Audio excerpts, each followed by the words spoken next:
est 35 minutes. ancien président du CNO. Il est ancien assistant à la faculté de Reims. Bon, donc Jean-François Carlier, j'exerce à Soissons en professionnel libéral et je fais essentiellement dans mon activité prothèse et occlusodontie. Je fais beaucoup de traitements stabilisateurs d'occlusodontie, un peu de tout ce qui vous a été montré jusqu'à présent. Et donc je fais ça depuis maintenant 38 ans. Donc j'ai acquis un petit bagage clinique qui me permet de vous donner, ou en tous les cas essayer de vous donner des pistes de traitement qui va être évidemment en synthèse de tout ce que vous avez entendu aujourd'hui, pour que vous puissiez vous sortir des situations difficiles d'un patient qui arrive avec, je dirais, perte et fracas au cabinet. Il faut absolument le prendre parce qu'il y a une douleur aiguë. Et elle est spontanée, constante, ou alors elle est provoquée par le mouvement.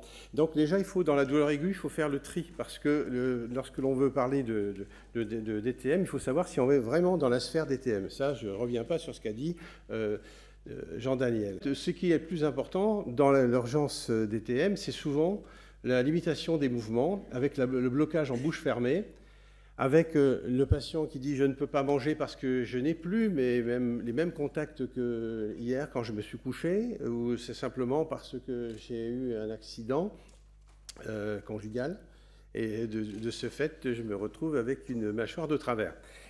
Donc en fait, il faut faire la part des choses de tout ça. Donc la première chose déjà, c'est éliminer les causes odontologiques, notamment les fractures, les caries, les profondes, ça je ne reviens pas, ça va aller très vite. Et bien sûr, l'examen vraiment le plus important à faire en dépistage, c'est bien le panoramique. Le panoramique vous donne beaucoup d'éléments, notamment pour voir des choses qui ne sont pas forcément visibles parce que le patient est en blocage de bouche fermée, mais également parce que en fait, il y a un passé dans ce panoramique qu'il faut pouvoir tout à fait décrypter. Vous voyez par exemple, au niveau de la 37-36, vous avez une énorme carie sous-gingivale avec une lise osseuse. On se focalise quand on regarde cette radio sur la dent de sagesse incluse. On se dit c'est sûrement un problème de dent de sagesse incluse. Pas du tout, parce qu'elle ne demande rien, cette dent de sagesse, elle ne fait pas bien sur la photo. C'est tout. Par contre, le problème qui fait que le patient s'est mis de travers, c'est bien parce qu'il y a cette zone algique du côté 37-36 qui vient perturber son accès à l'OIM. On peut évidemment aussi regarder de façon, je dirais, simple, en regardant sur le panoramique s'il y a des opacités au niveau du sinus, mais aussi on peut voir sur les petites radios rétroalvéolaires, on peut voir les syndromes du septum qui sont aussi des douleurs, des ostéites maxillaires, ce qui font que vous allez avoir une irradiation dans tout un secteur qui évidemment irradie sur la zone temporomandibulaire et qui fait immédiatement penser le praticien a un problème de mâchoire. Parce qu'en fait, c'est dans le coin, on touche, ça fait mal, mais bon. Par contre, un syndrome du septum, ça fait extrêmement mal également.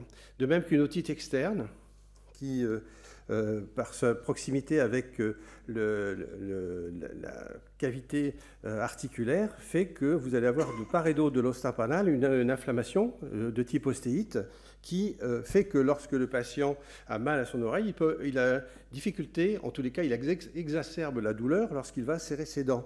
D'autant plus qu'il va le faire en déglutissant la plupart du temps, et c'est là qu'on va avoir encore cet effet pneumatique du fait de la déglutition au niveau de l'oreille interne. Bien sûr, il faut penser aux lithiases salivaires que l'on va pouvoir détecter sur les panoramiques comme celle-ci, avec des douleurs qui sont